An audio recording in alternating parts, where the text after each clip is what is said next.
দেশে খাম্বা আছে, কারেন্ট নাই, চুলা আছে, গ্যাস নাই, পরিমনির জামাই নাই, নরেন্দ্র মোদীর বউ নাই, কর্মী আছে, আফা নাই, কাউয়া আছে, কাদের নাই, ট্রাক আছে, বালু নাই, খাইরুল দেওয়ানের জনপ্রিয়তা আছে, পদ নাই, মিরাজ আফ্রিদির হাত নাই, হিরো আলমের ভাত নাই, এডলফ খানের বিচি নাই, রোনালদোর বিশ্বকাপ নাই, আর্জেন্টিনার 4 স্টার নাই, ব্রাজিল সাপোর্টারদের শরম নাই, শেখ মুরসালিন খেপ খেলে, টুকাই মামুন জেলে, গাজী নজরুল ইসলাম বট, রিপন মিয়া খাইছে কোট, পুরুষ মানুষের আসল শত্রু নুনু, বাংলাদেশে বিনোদনের শেষ নাই কোনো। অন্যদিকে কারেন্ট না থাকায় বাসজারের চিপায় 15 বছরের কচি তরুণীর সাথে আন্দাগুন্দা বাইরাবাড়ি করার সময় এলাকাবাসীর হাতে রিপন মিয়া খাইলো কট, 5 লক্ষ টাকা জরিমানা দিল, হা হা এটাই বাস্তব।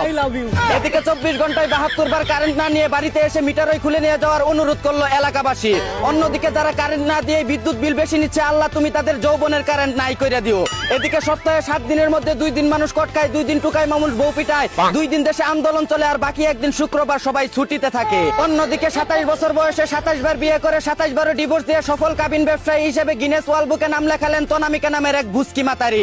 এদিকে নেত্রকোনায় স্বামী সন্তান রেখে 3 বছর ধরে পরকীয় লাঙ্গের সাথে লটর বটর করে সব বিলিয়ে দেওয়ায় এখন ভাতারের বা চাঙ্গে উঠে গেছে এক 12 লাংনির। এখন সে কান দেয়ার গান গায়, আমি একই করিলাম সুখের আশায় লাং ধরিয়া ভাতার হারাইলাম। অন্যদিকে দুবাই থেকে চুরি করে আন্ডারওয়্যারের ভিতরে 1.5 কেজি সোনা নিয়ে আসার সময় চট্টগ্রাম বিমানবন্দরে আটক হলো তুষার নামের এক সুদানির ফোয়া। এদিকে কুষ্টিয়ার রোনালদোর বিয়েতে উপহার হিসেবে প্লাস্টিকের বিশ্বকাপ ট্রফি দিতে চায় কামরুল ইসলাম মেসি, কিন্তু দুঃখের বিষয় হলো তাকে দাওয়াতই দেয়নি রোনালদো। অন্যদিকে স্ত্রী সন্তানদের জন্য 12 বছর প্রবাসে থেকে মাথার গাম পায়ে ফেলে টাকা পয়সা উপার্জন করে তাদের সকল আবদার পূরণ করার পর এখন অসুস্থ হয়ে যাওয়ায় রাস্তার পাশে ফেলে রেখে গেল স্ত্রী সন্তানরা। আসলে পুরুষ মানুষের জীবনটাই এমন, দিতে পারলে বেশ, না দিতে পারলেই শেষ। এই ছিল কারেন্ট না থাকা দেশের আন্দাগুন্দা খবর। চাইনা থেকে আগত মিস্টার চুদলিং পংকে সাথে নিয়ে আমি ছিলাম চিন্তা কর্মজীবর। শুনছিলেন আপনারা আবাইত্যা টিভির দুঃসংবাদ।